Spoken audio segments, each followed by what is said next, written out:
Kronis Checkmat mga master.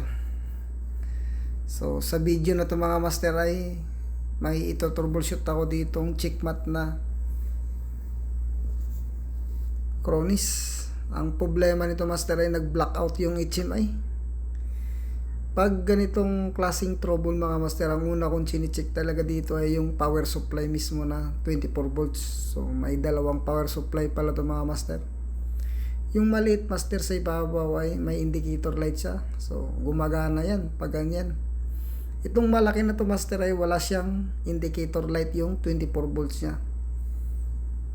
So sa normal nito mga master ay may indicator light talaga yan na 24 volts. Yung umiilaw yung indicator light niya talaga. Yan, kung makita nyo yung board master, yung baba lang ang may signal, may supply. Dito mga master, chine-check ko yung input na power supply nito. Ang power supply pala nito mga master ay single piece.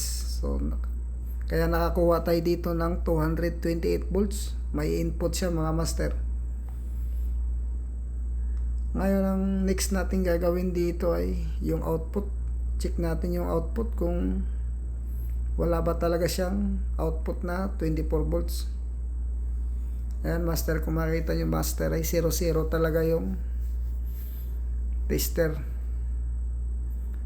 Sira talaga yung power supply nito mga master. Gagawin ko nito master, try ko tanggalin tong load nya.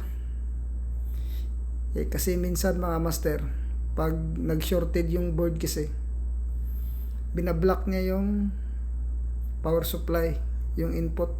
Pero sa sistema na to mga master, ang nangyari talaga dito master, sira talaga yung mismong power supply talaga. Ayan, kung makita nyo, sira talaga yung power supply. Kaya ang gagawin ko dito master, maghahanap ako ng power supply na ganito na single piece. Kasi yung mga stock namin dito mga master ay 3 piece, yung mga nakikita ko dun sa store. So update ko kayo master sa next video nito.